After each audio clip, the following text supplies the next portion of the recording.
जैसा कि आप लोग जानते होंगे, हमारे बिहार में चुनाव अब ख़त्म हो चुका है। हम ऐसा इसलिए कर रहे हैं कि इसके अब दूर दूर तक कोई चर्चा नहीं हो रहा होगा। इस बात को मान लीजिए आप।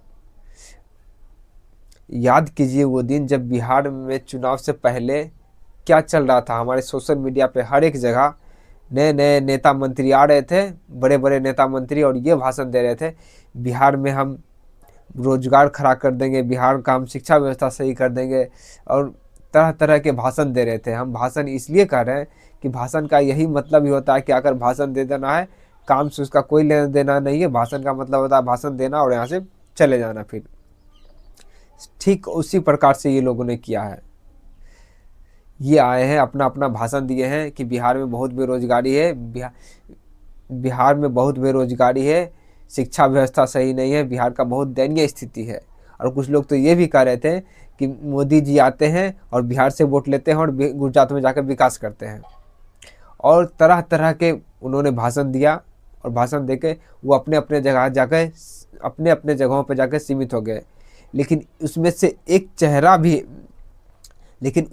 एक चेहरा है जिनका नाम है प्रशांत किशोर।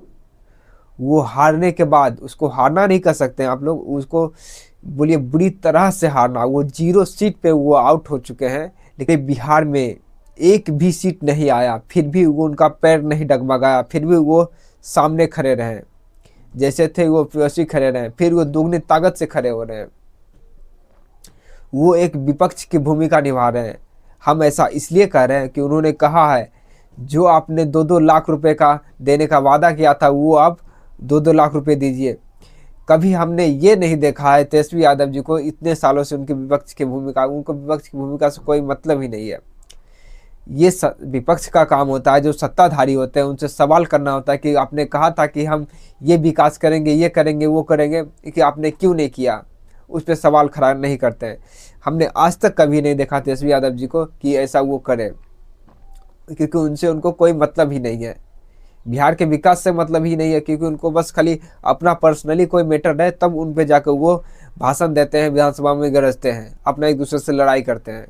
कभी विकास के नाम पे कभी लड़ाई नहीं होता कि आपने कहा था कि हम ये विकास करेंगे और उस पर कोई चर्चा हो, या उस पर कोई लड़ाई हो, या उस पर कोई बात हो। जबकि प्रशांत किशोर जी ये 0 सीट आने के बाद भी वो अपने काम पे खड़े हुए हैं। उन्होंने कहा है कि जो आपने जो वादा किया है वो आप पूरा कीजिए। आपने कहा था हर महिलाओं को जो महिलाओं को 10-10 हज़ार रुपये दिए हैं, अगले 6 महीने के अंदर 2-2 लाख रुपए और देंगे। तो वो बोले हैं कि 2-2 लाख रुपए बोले हैं, आप 2-2 लाख रुपए दीजिए।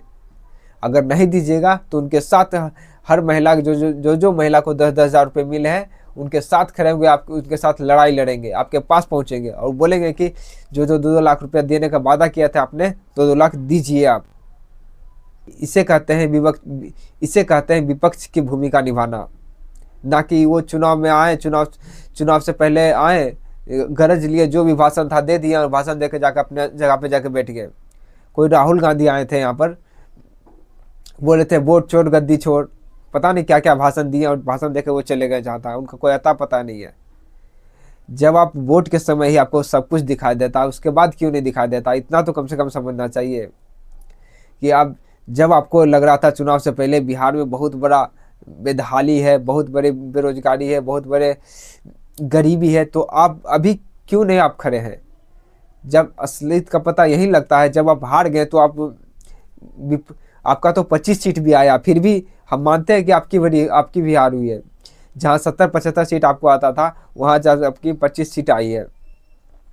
लेकिन आप ये भी तो देखिए, जो प्रशांत किशोर जी इतना मेहनत किया, आपसे ज़्यादा मेहनत की, वो 3 साल लगभग पैदल चले और उनका 0 सीट मात्र आया, लेकिन फिर भी वो खड़े हुए हैं, अभी भी खड़े हैं वो। लेकिन आपका 25 सीट आने के बाद भी आपका कोई अता पता नहीं है कि आपके कहाँ गए नेता मंत्री, कोई पता नहीं है।